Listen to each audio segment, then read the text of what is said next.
ಇದೀಗ ಮತ್ತೊಂದು ಆಘಾತದ ಸುದ್ದಿ ಬಂದಿದೆ ಬಿಗ್ ಬಾಸ್ ಕಡೆಯಿಂದ ಅಂತ ಕೂಡ ಹೇಳ್ಬೋದು. ಅದು ಬಿಗ್ ಬಾಸ್ ಸ್ಪರ್ಧಿಯಾಗಿದ್ದಂಥವರು ಕನ್ನಡದಲ್ಲಿ ಈಗ ಆತ್ಮಹತ್ಯೆಗೆ ಶರಣಾಗಿದ್ದಾರೆ. ನಿಜಕ್ಕೂ ಕೂಡ ಇದೊಂದು ಆಘಾತದ ಸುದ್ದಿ ಅಂತ ಹೇಳ್ಬೋದು. ತುಂಬಾ ಡಿಪ್ರೆಷನ್ಗೆ ಹೋದಂಥ ಈ ನಟಿ ಇದೀಗ ಆತ್ಮಹತ್ಯೆಗೆ ಶರಣಾಗಿರೋದು ಸುದೀಪ್ ಅವರು ಕೂಡ ಕಣ್ಣೀರು ಹಾಕ್ಸಿದೆ ಅಂತಲೂ ಸಹ ಹೇಳ್ಬೋದು. ಇನ್ನು ಬಿಗ್ ಬಾಸ್ ಸೀಸನ್ 8ರಲ್ಲಿ ಭಾಗವಹಿಸಿದಂಥ ಅದ್ಭುತವಾದಂಥ ಸ್ಪರ್ಧಿ ಹಾಗೂ 60 ದಿನಗಳ ಕಾಲ ಬಿಗ್ ಬಾಸ್ನಲ್ಲಿ ಹೋರಾಟ ಮಾಡಿದಂಥ ಜಯಶ್ರೀ ಅವರು ಇದೀಗ ಆತ್ಮಹತ್ಯೆಗೆ ಶರಣಾಗಿದ್ದಾರೆ. ಹೌದು, ಈ ಹಿಂದಿನ ಒಂದು ಸಾರಿ ಅವರು ಆತ್ಮಹತ್ಯೆಗೆ ಕೂಡ ಪ್ರಯತ್ನ ಪಟ್ಟಿದ್ದರು.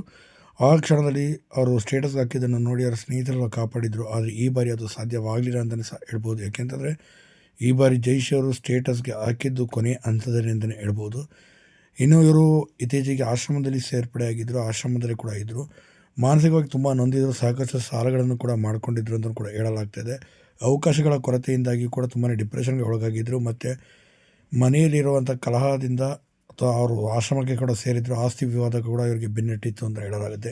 ಇದೇ ಕಾರಣಕ್ಕೆ ಆತ್ಮಹತ್ಯೆಗೆ ಶರಣಾಗಿದ್ದಾರೆ ಜಯಶ್ರೀ ಅವರು. ಇವರ ಆತ್ಮಕ್ಕೆ